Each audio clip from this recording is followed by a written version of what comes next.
ministers are planning to enact laws to make COVID vaccines mandatory for all NHS workers as the government battles to contain a fresh wave of cases. Should health workers be forced to vaccinate against COVID? Now, you know, these topics seem to, every time they rear their ugly head, and they are ugly, to try and say that you want to force people to get vaccinated and make them uncomfortable enough that they then submit, for me, is an ugly topic. And also, as regular listeners know, believe it's in violation of Article 6 of the Universal Declaration on Bioethics, which states absolutely clearly and without ambiguity that consent is a key part of any medical procedure, and that consent, it states very directly, can be withdrawn without any negative consequence. So it is an ugly topic, but for some reason the government has become, along with other governments in what used to be, I don't know, free and fair and open societies, for some reason, other governments too, whether it's Canada, whether it's Biden with his federal mandate, whether it's in Australia, they have all become hell-bent on making sure that everybody is pressured to get vaccinated. Now, I am vaccinated. I've had the double jab, but I would never want to make somebody lose their job for not doing so. The Article 6 that I referenced, the Universal Declaration of Bioethics and Human Rights, states any preventative, diagnostic and therapeutic medical intervention is only to be carried out with the prior, free and informed consent of the person concerned based on adequate information. The consent should, where appropriate, be expressed and may be withdrawn by the person concerned at any time and for any reason without disadvantage or prejudice. It used to be, and when I say used to be, only even 3 years ago, it used to be an affront to human dignity to tell somebody that if they didn't inject themselves with what you told them to, that you could sack them. Now, people that advocate for this, including our government, strangely at the moment, and the health secretary, people that advocate for this, by now, they know the science. By now, they know that being doubly jabbed reduces the severity of infection according to some research, but doesn't stop infection nor transmission. They know that. And do you know how we know they know that? Because the head of their government has literally said it. Have a listen to PM Boris Johnson. Tell him, Maajid. A lot of protection against serious illness and death, but it doesn't protect you against catching the disease, and it doesn't protect you against passing it on. So now is the time to get your booster. So, by the way, if you want to get your booster, that's up to you. I'm not going to tell you what to do. What I'm concerned about is others telling people like the NHS staff, who we were all told to applaud, telling them what to do and telling them that you'd sack them if they don't do what you tell them to do for something that doesn't make sense, because there you had the Prime Minister, Sajid Javid's boss, expressing exactly what we've been saying on this show for a long time now, despite the protestations of those who don't keep up with the science, that being doubly vaccinated doesn't stop infection and does not stop transmission. And so why would you want to sack somebody for not taking a medical procedure that doesn't stop the thing that you're saying you're doing it for? Transmission. You might say it reduces the severity of their symptoms. Fine. That's like saying I've got a forgive the flippant analogy, but that's like me saying I've got a headache, or take a paracetamol. Why? Well, because it will cure your headache, Maajid. It will lessen your pain. Well, I prefer not to today, actually, because I had a couple of paracetamols yesterday and I just want to go easy on it. Well, I'm going to sack you unless you cure your headache. I know it's a flippant analogy. The point I'm making is, how does it make sense that you can force me to take a medicine that only affects me? It reduces the symptoms in me. And by the way, the effect in terms of the reduction of transmission, the latest evidence on this is very clear that yes, the vaccine does have an impact on not stopping transmission, but reducing it. But guess what, folks? For 12 weeks, the latest paper on this was published And you can look it up, impact of SARS-CoV-2 vaccination on Alpha and Delta. Direct quote from this latest paper.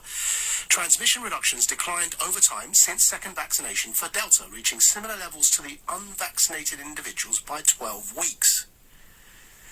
Now, logically, you then have two options. Either you insist I get a booster shot every 12 weeks to maintain the reason that you threatened me with my job. I need to reduce transmission, you're going to infect other patients. Well, that wears off after 12 weeks, so either you're telling me that I now need to get a booster every 12 weeks, or your logic doesn't make sense. Because when you add natural immunity and recovery from previous infection, we know it lasts longer than that. Especially when you add T-cell immunity to the mix. So the science is now out there. It's not even being disputed. In fact, what they'll do is gaslight you and say, oh, we never claimed it stopped transmission or infection. This is a straw man. Despite the multiple videos of even people like Fauci saying the vaccines are 100% effective. But doesn't matter. You know, we don't mind. They don't have to admit they were wrong. It's not about ego. It's about moving forwards from here. If you all now agree, including the Prime Minister, that vaccination doesn't stop infection or transmission, then for the life of me, why would you want to sack somebody for choosing what to do with their own body and for voluntarily deciding whether they would like to reduce the severity of symptoms inside themselves? Exactly. And by the way, they may have recovered from COVID and have natural immunity which lasts longer than those 12 weeks that we just mentioned. This kind of psychological, behavioral psychology, by the way, of providing punishment and incentive for implementing government policy sets an incredibly dangerous precedent. Now we've laid out how the science doesn't back them. What we end up with is that now we know that the science doesn't back them. Now we know that even the Prime Minister knows that the science doesn't back vaccine passports. Yet they're still saying this. Then what they're really saying is that on any given policy we decide, think about it, whether or not it does what we're telling you it does or not is irrelevant, because we still want you to do what we're telling you to do, regardless of whether it makes sense or not. And if you don't do what we're telling you to do, we'll punish you. Now, that could start with vaccines, as it did with care home workers. It's now moving to all NHS staff. It will then move to all those who are contracted with NHS staff. And the point is that whether it starts with vaccines, it won't stop there. It could move to carbon emissions. It could move to, if you don't cut down on your carbon emissions, we will punish you. And you need to have a measure for that. Then it moves, it could do, to healthy eating. If you don't eat bugs, the British digital pound that we're going to roll out through the central banking digital currency, which is already in the press. It's not, this is already being prepared. In fact, Rishi Sunak recently made a video of this. I tweeted it out, talking about how excited he is that as the leader of the G7, Britain is pioneering the idea of a central banking digital currency, scrap cash. Every person has a bank account directly with the Bank of England, and it's digital money, and you can only swipe. There's no cash. And the great advantage government has in that situation is the digital pound that will be like your normal cash, but digital, could expire, as the Telegraph reported. It's being suggested it could expire if you don't spend it within a certain limit. Or it can only be spent on certain things. No red meat, only bugs. So if you end up in a situation where you allow government to tell you that if you don't do this particular thing that we want you to do, we can sack you, then imagine why stop at vaccination? Because we already know the science doesn't say what they're telling us they're doing it for. It doesn't stop transmission. They just want you to get the jab for whatever reason. It doesn't stop. There's only 7% of care workers, 7%, who are unvaccinated in England. It's a tiny minority, and it doesn't stop transmission. But you want to sack them for choosing their bodily autonomy for whatever reason. I don't care why they don't want to get jabbed. I'm jabbed. I don't care why they don't want to get jabbed. It's none of my business. And it used to be none of my business. How do we get to a situation where you can make it your business what somebody else puts in their own body? Exactly. Preach it. But because the science doesn't back them, then there's only one explanation left, which is government saying, do what I tell you to do or we'll punish you. And as I say, that may not stop at vaccinations. It could involve digital currencies. It can involve carbon taxes and carbon emissions. You end up with a social credit system, which is the point. And it's why it does make sense when it doesn't make sense. Because it's not what you're being told. Obviously, the PM knows himself that being doubly jabbed doesn't stop infection or transmission. When you get to that kind of situation, it's called coercive control. And anyone who's been in an abusive relationship understands what coercive control is. If I said to my partner, while claiming to love them, that I'll force them to wear a mask, lock down in their home, prove their status to me every time they wanted to go out and buy essentials, unless they took an injection that I gave them, what would you call me? And if you're thinking of a word you'd call me now, imagine how much more powerful government is than I am in a relationship, and imagine what you'd then think of that government. Government punishing their population for not doing what they're told in their own bodily autonomy is otherwise known as tyranny. There you go. And people are beginning to wake up to this. This is LBC, guys. To Italian member of the European Parliament, Francesco Donato, speaking in opposition. We are going to have it ready for you in a second. But we will come to this in a minute. Apparently it's not ready yet, but you'll be having a listen hopefully to Francesco Donato, Italian member of the European Parliament, speaking in opposition to these mandates on Friday. People are beginning to wake up to this. Have a listen. So we have a medical issue which has turned into a democratic issue.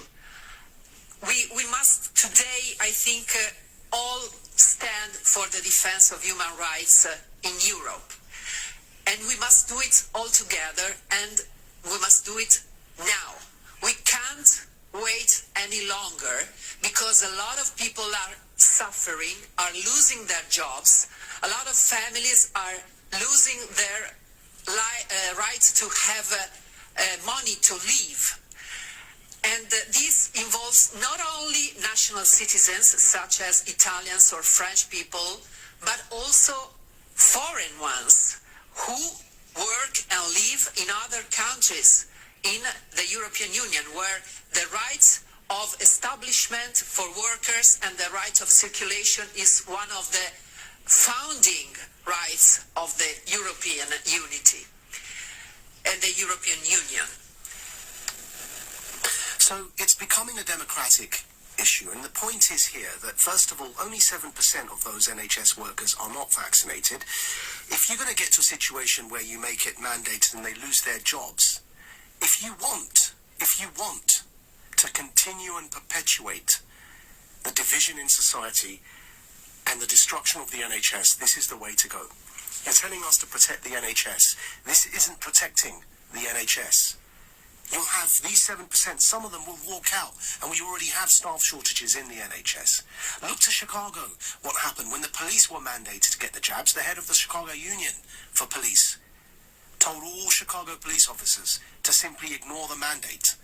You end up with that kind of division and tension in society if you try and force people to surrender their bodily autonomy to the state. Oh, I love because this guy. that's what you're telling us to do. Yeah. It is simply unfathomable that I even have to spend 15 minutes arguing against it.